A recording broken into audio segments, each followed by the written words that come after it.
countries that we're competing against economically that are heavily investing in educating women. 50 years out, 100 years out, what we are doing is diminishing our potential for economic and social defensibility, and that's something that we should take really seriously.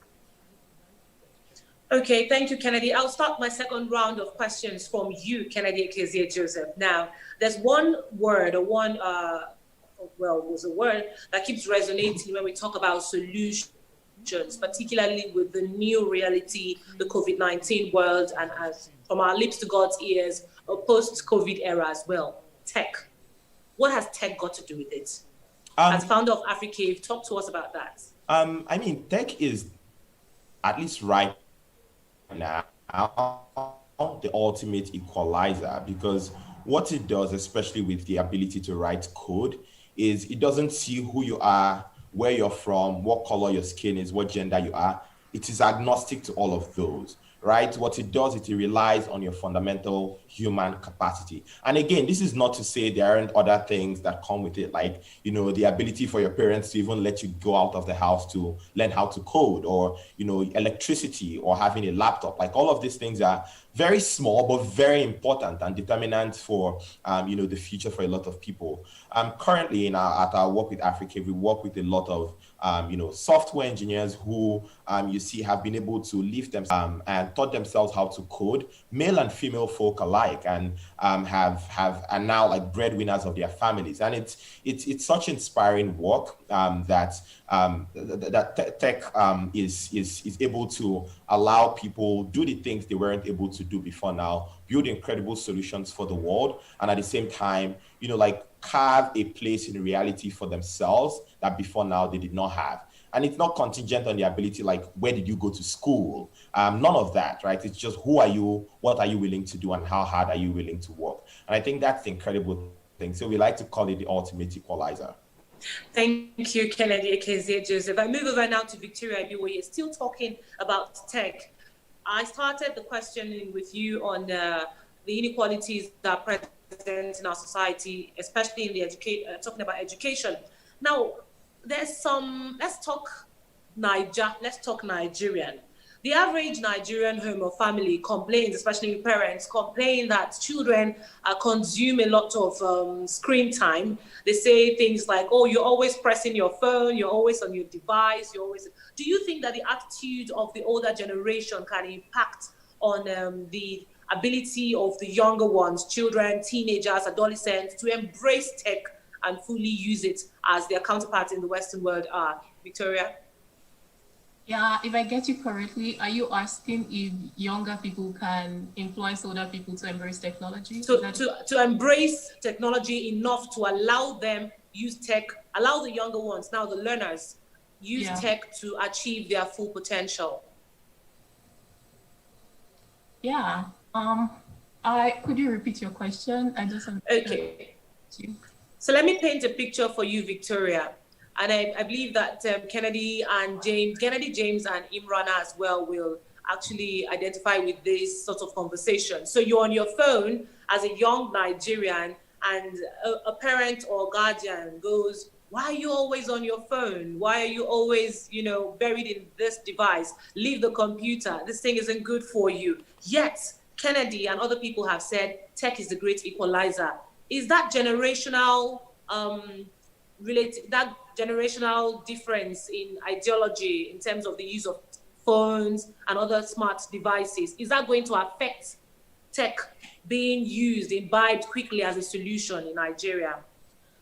Not so much, to be honest. And I think the scenario that you shared is my own life, because growing up, it's always been like, why are you always on your phone? What are you doing? And you're just wasting time on social media and things like that. But at least I knew what I was doing online, and I was able to use social media responsibly. I don't think so much that it has an impact or a difference on younger people. I think the conversation we should be having is even about access. How many people have access to these digital tools or digital devices?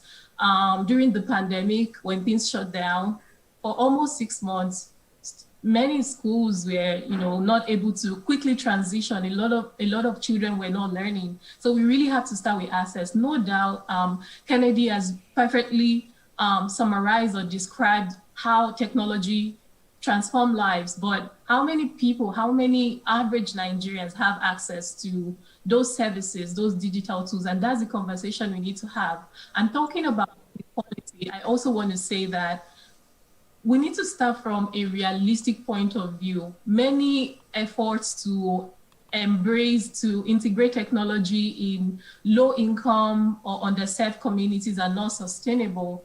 It's like this NGO goes in this community, we want to teach kids how to code in 2 days or in a day. How are you able to do that? That is so unrealistic. So we really need to have a conversation about access to technology. Technology for sure is changing a lot, but how many people have access, and how can we design programs that are sustainable and really meet learners where they are?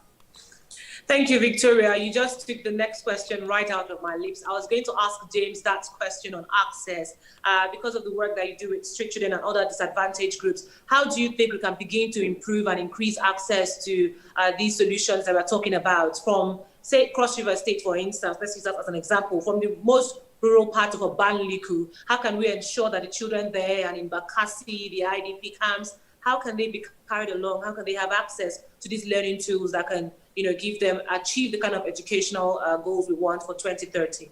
James?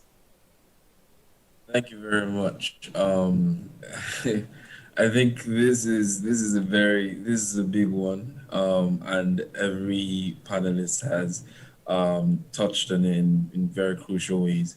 I think on the problem of when we talk about technology and the role it plays in the world today, especially for our part of the world, we cannot talk about digital literacy without talking about digital poverty.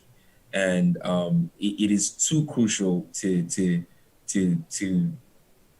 not leave that part of the discussion out, because then it will be playing or functioning with unrealistic paradigms. And speaking about speaking to the question of access, I think we will need very drastic and very different solutions to be able to bring technology to very undeserved communities and communities that many may describe that at the backside of civilization. And for many parts of Nigeria, you don't have to go too far to see these communities. They are literally in our metropolises. They are literally in the middle of our cities. You don't have to look too far. I think we need to be able to we have to be willing to make sacrifices. One of the things I talked about earlier is a multi-sectoral approach to this. We can't view this as something that has to do with just charity. We're just going to go give a few things and leave. There has to be a real commitment to long-term development and impact. We need to change the structures. If these students don't have the access or the resources to access technology, how about we take technology to them? How about we build technology hubs in these communities? And it's not just coding, it's music, it's art, it's science. These are the things that children have to have access to and be familiarized with from an early age. You still find young kids still being forced to write calligraphy style when their mates are writing codes. So we need to have that kind of familiarization with this with the new wave, and we have a lot of catching up to do, but we don't have to go all the way. We can start from where the world is right now. How can we take technology hubs to these places? These kids do not have to own laptops or anything. This is just one solution, of course, but they can come into these hubs and have people that direct them. And it's not just learning, it's fun. It's everything mixed together. Thank you so much. Thank you, James. Thank you very much for that response. I'll move now to Imrana Abuba, and I want to ask you a very, dare I say, how does technology impact on the fight against terrorism? Is this a tool that can help at all? Or is it just people trying to use one method or one solution and slap it, across all the myriad of challenges that face education? What works, technology or something else in the northern part of Nigeria and other parts where there may be issues of terrorism and insecurity? Yeah, I think as like the panelists mentioned, like technology has a role to play in almost every sector. But one thing that we always emphasize is that technology itself is a double-edged sword. Like it has two sides. Like it has both the positive aspect and the negative aspect. The way people use technology to do good code for something amazing, design software for educations, everything, terrorists as well exploit it. They use it to recruit young people. They use it to get attention, to spread their propaganda and so many things. So when we think of technology, especially like in a conflict-ridden environment, we have to think of the two dimensions. What can technology do to contribute to addressing the issues? Issues of education, issues of governance, so many things that technology can really contribute in conflict environment. But we also have to be careful of the consequences. How can we train young people to be safe online? How can we teach them to detect terrorist content, to report issues, and so many things? So when we think of issues like this, I'm sure like even some of the people that are really against technology, people that you mentioned, like sometimes our elders, they always think technology is something bad. I remember I have this conversation with my sister, like she was telling me they are not allowed to use phones in school. It was really surprising because we are in 2020, not just like a phone to browse, like even basic phone to just make a phone call. So imagine like someone can live like can just study books, everything in 2020 without having access to their mobile phone and things like this. Sometimes when you discuss with the teachers, you find sometimes it's a way like this. But instead of like denying people access, blocking them, telling them it's bad, we just have to teach them how to be safe, how to use technology without endangering themselves and the society.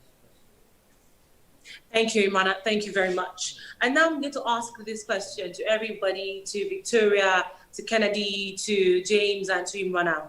Solutions now. After taking into consideration all that you have said, what are the relevant solutions that we can apply to our peculiar situations to get the results that we want? So I'll start with, where did I begin? I'll start with Victoria. I don't know. No, this is not gender favoritism, but I'd like to start with you, Victoria. Of course, talking about solutions is something that I mentioned earlier on designing programs that are sustainable. It's more important for us to, investment in education is not a one-day thing. So we have to think of how to design programs that really serve the need of the community we work with, and not just to support them today and tomorrow we are not there, but to show commitment, like James said. I think we should also spend time, a lot of time, conducting needs assessments, asking what the community really needs. Sometimes we are taking solutions to the community where they already have solutions, probably not employed, and then we are bringing new teachers to this community. We are bringing solutions that doesn't even apply to the local context. So spending a lot of time asking questions, understanding what the community needs, that also raises our level of empathy. It helps us build, better relationship with them, and it ensures that whatever, programs we design would be long lasting. So that would be my suggestion. Thank you, Victoria. Then I'll just jump to Kennedy. Kennedy, solutions. Sure. I think when we think about solutions, it has to take into cognizance the complexity of the problem we are solving. Because the problems, the way they exist, they are so multivariate. So univariate solutions to them would not really work. I think, broadly speaking, we need to do two things. One, incentivize the channeling of private capital to solving these problems, because we again, just because of how complex they are, we need some of the best human capital that we probably can get solving, thinking about solutions to these problems.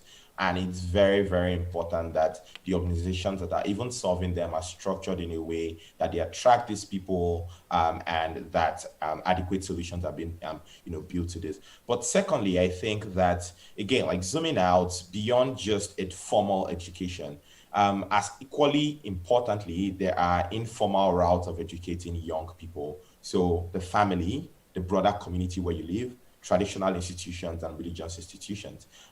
When we're categorizing institutions that have failed, all of these have failed very drastically. And so how can we rejuvenate them, and actually make them organizations and institutions that are capable of raising? I think we have to look in all those directions for us to solve the problem very well. Thank you, Kennedy. I move now to Imran Abuba. Imran Abuba, solutions now.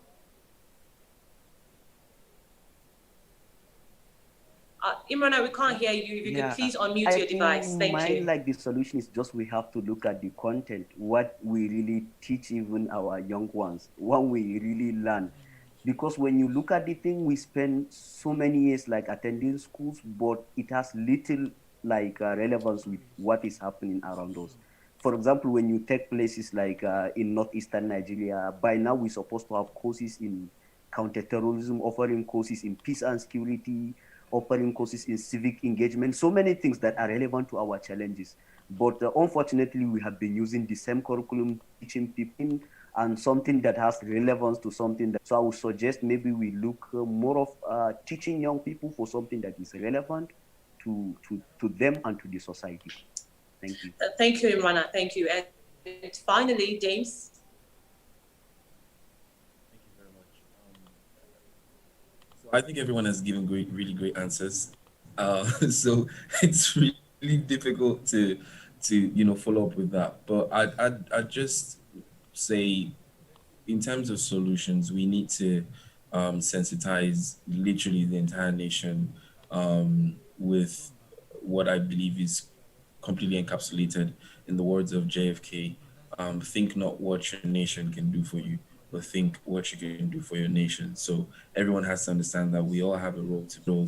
Public sector, we have to all come together to solutions unique to communities to solve this problem. Thank you very much, James Okina, Imran Abuba, Victoria Ibiwoye, and Kennedy Kezia Joseph. Thank you for this powerful panel discussion on educating future generations, relevant solutions for our increasing complexities. No wonder Dr. Mo really wanted to be around to hear what you had to say, and you certainly have not disappointed. Thank you for all of the work that you do. For those of you who are still watching us via YouTube and Facebook, this is the Bridge Leadership Awards 2020. This is the end of the panel discussion, but we're going to move on now to bring you a video on the Bridge Awards impact story. Stay with us.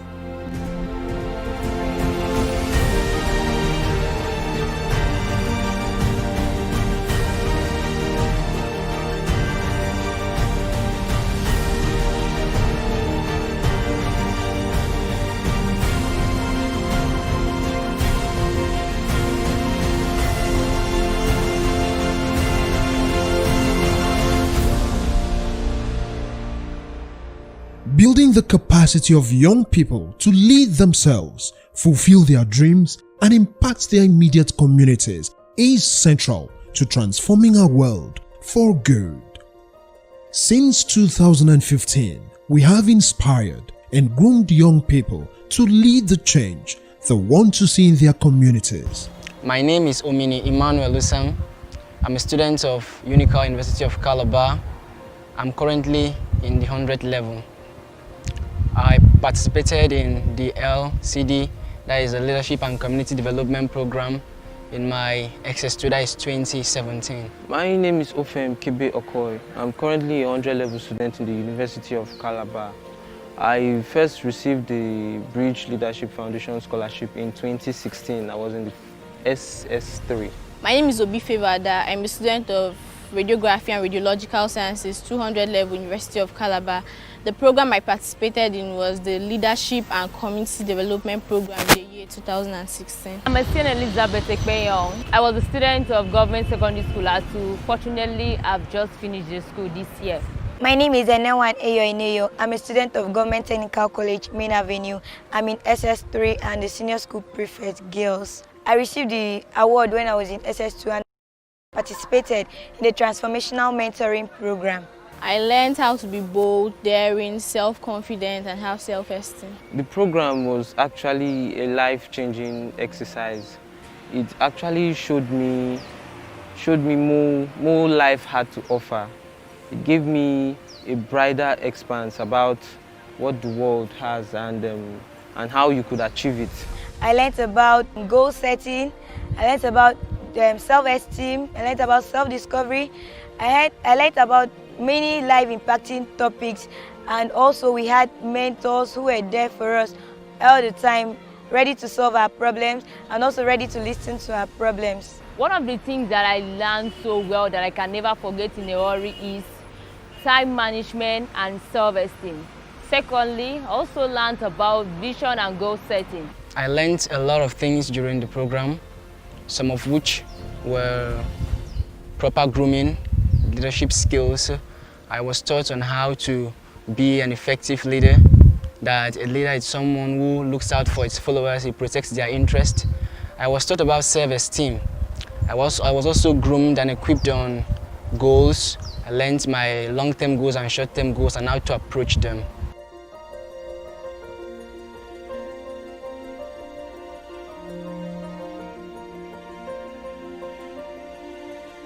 We have also supported them to fulfill their education aspirations. The scholarship has impacted effectively in my academics and life. It helped me pay my tuition.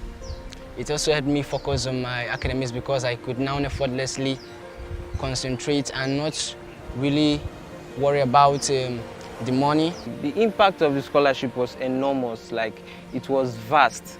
It helped me cover my tuition, textbooks and the rest, and it also made me gain focus. It boosted my morale, self-confidence. Through this scholarship, I've been able to pay my fees, able to buy books and other things, and the scholarship has also helped me to build my self-confidence, self-esteem. I'm now bold, I can make public speeches. Actually, the scholarship made me to be an eye to others. A lot of students saw me back then in school as their role model. They speak good about me, they came around me whenever they have difficulties in any subject. The scholarship impacted my life positively because before I got the scholarship, I had this fear of, oh, when it's time for fee drive, since I don't pay my fees that early, I had this phobia in me that I will be sent home on fees. But since I got the award, I now study in my class. I no longer have the fear in me, and I'm also happy because I now put more interest in my education. If I have the opportunity to solve a problem in my community, I think it will definitely be on self-realization, helping youth see what they can do. One of the problems I really love to solve in my community is the issue of teenage pregnancy, which is becoming very rampant nowadays. I would like to effectively tackle unawareness.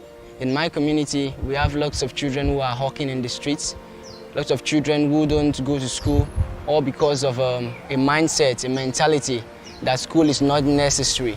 Some might be that they find it difficult to pay their school fees. Some might be that they have no other options but just to hawk. I just want to address that problem if I'm given the platform. I'd like to solve the problem, which is gender-based violence, the problem facing the girl child. I would like to tell everyone that the girl child should not be looked down on, and also she should be respected because every girl is unique. Over 4,200 children have been groomed on leadership across 213 communities.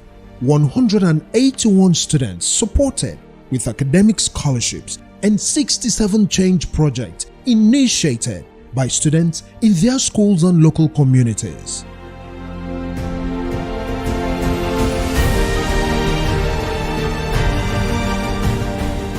The Bridge Leadership Foundation mission is to inspire, equip, and raise generations of transformational leaders by providing platforms for personal, career, and community development.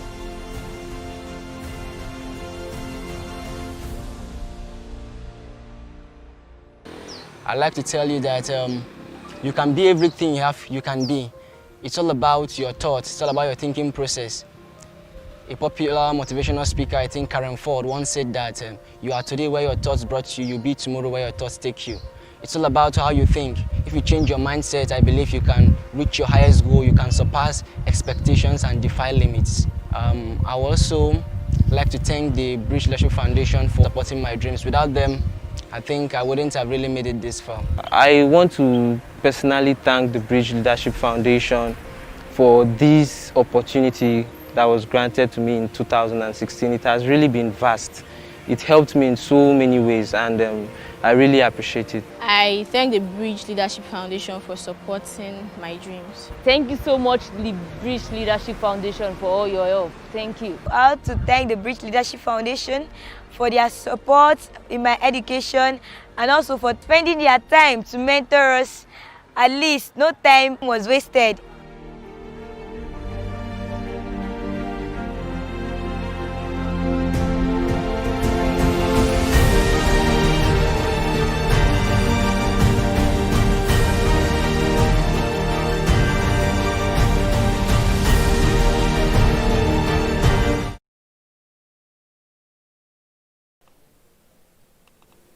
The Bridge Leadership Awards 2020 Virtual Edition.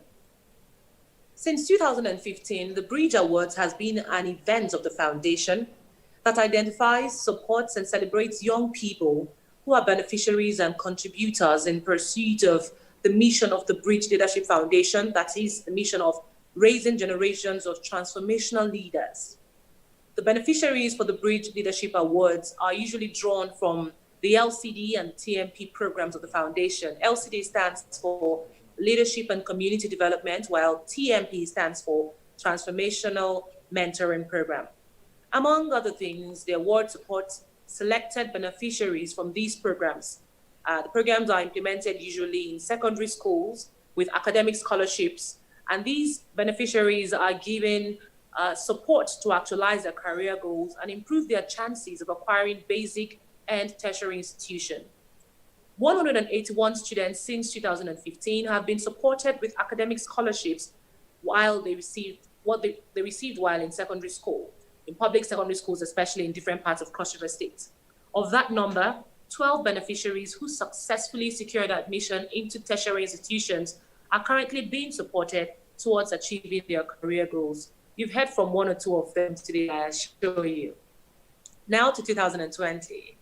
The award beneficiaries for this year, 20 in number, are equally selected from the TMP and LCD programs. However, due to the COVID-19 pandemic, the new normal, participation at these programs were highly restricted and adjusted to accommodate just a few students as a result of the close down of schools, which further resulted in restriction in movement and occasioned an alternative method of learning. That's what we saw via radio, homeschooling, social media, etc. The TMP beneficiaries were selected on the basis of their wholesome participation rating in the COVID-19 adapted mentoring program and metrics, such as program assessment, performance in essay competitions, improved personal outcomes resulting from knowledge application, and visionary young leaders. The goal is to transform these beneficiaries into confident, ethical, and, as I said, visionary young leaders. For the LCD program, the beneficiaries are largely past beneficiaries from 2016 to 2019 who have been selected on the basis of their essays submitted to the foundation, participation, and performance in keeping with the promise of the program, that is, leading themselves and inspiring change in their schools and communities. Ladies and gentlemen, it's time for us to virtually meet our 2020 Bridge Awards beneficiaries.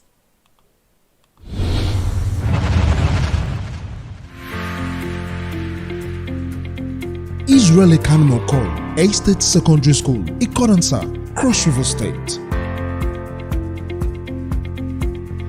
Blessing Benedict Obi, Government Secondary School, Main Avenue, Cross River State. Edet Basi Edet, Government Secondary School, Main Avenue, Cross River State.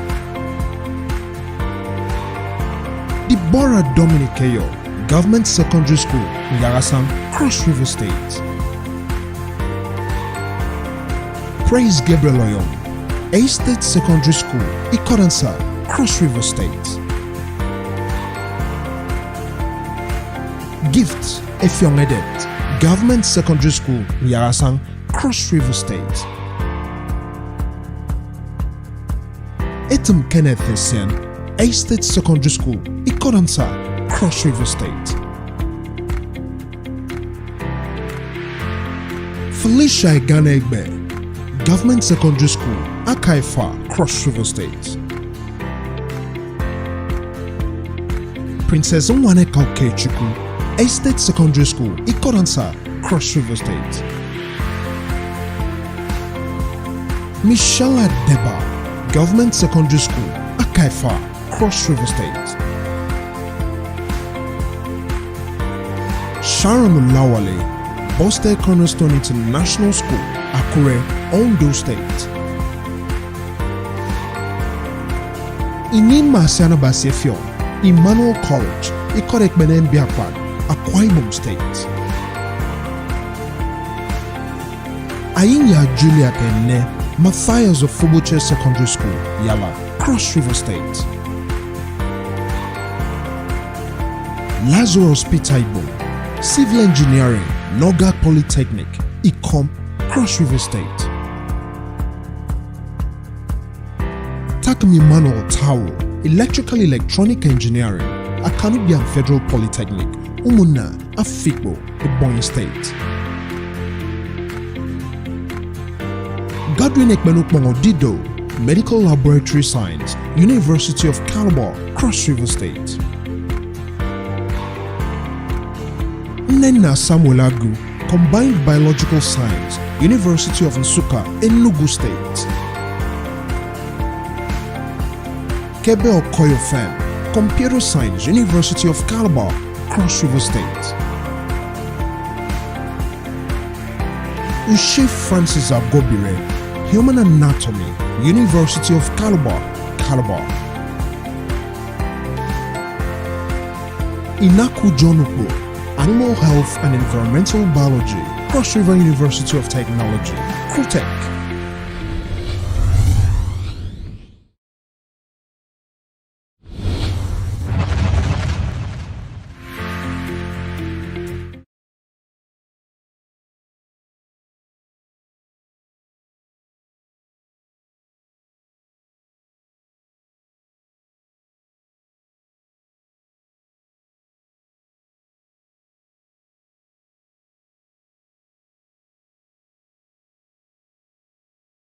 The virtual edition, such an amazing motley group of young people drawn across very many parts of our state. And one thing is important for you and I to know, that as we are members of the local community, we can continue to make global impact. All we have to do is plug in and be a part of the conversations on what we need to do to make our world a better place, and what we need to do to continue to drive the solutions that can change our communities and make them better. The Bridge Leadership Award 2020, although it has been running since 2015, this year's award ceremony is a different one and takes a different shape. It is indeed one of its kind. So I'd like to thank you first for sticking with us this far, for being a part of the conversation on education and what we need to do to have the world that we want to have. Let's go on a break and watch some videos, some very key videos that you and I need to take notice of. We'll be back with more.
It's been an exciting afternoon of conversations on education and inclusiveness with the Bridge Leadership Foundation on the occasion of the Bridge Leadership Awards 2020, the virtual edition.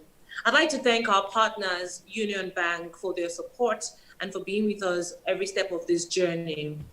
Right now, time has come for us to close the conversation. But before I do that, I'll hand over now or invite to speak to us our founder, the founder of the Bridge Leadership Foundation and the former governor of Cross River State, His Excellency, Senator Leah Limoke, for closing remarks. Your Excellency, sir. Thank you very much, UK. Let me again thank everyone that has been part of this event, for the participants, for those who have joined us live online, for those who have contributed significantly to this event. And when I say contributed significantly to this event, I'm talking about running the programs, which run for several months before we get to where we are, which is the award. I want to acknowledge all those who have really made this happen. Let me also express my appreciation to the speakers today, particularly the keynote, and all the other panelists who came in with a lot of insight and perspectives on the challenge we face with education. Your contributions will go a long way in addressing some of these challenges, not just in Cross River State, but in the country as a whole. I want to thank especially the awardees. They are very, very special to us, and I was very pleased to listen to them express their appreciation. I can only wish them well in their future endeavors and assure them that we will continue to support them through the tertiary education and beyond if necessary. These people, these young people, and this Generation Z are a generation that I think, if given the right opportunities, as the panelists have said, would actually make a big difference to our nation in the future. So again, I want to especially appreciate and congratulate them again. To my team at the Bridge, I want to say a big thank you to you. As usual, we make ends meet.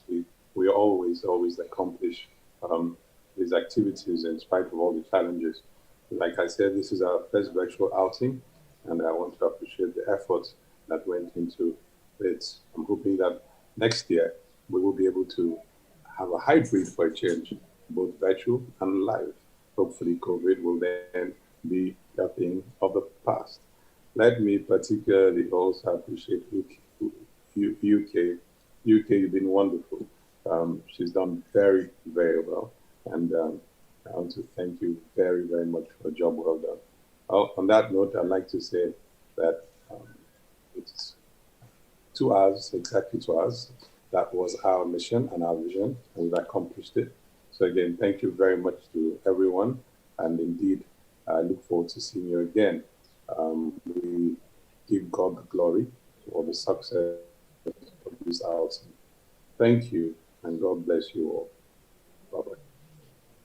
Thank you, Senator Leah Limoke, Your Excellency, our founder of the Bridge Leadership Foundation, for closing the event, the Bridge Leadership Awards 2020. My name is UK Oga. It's been my pleasure hosting it.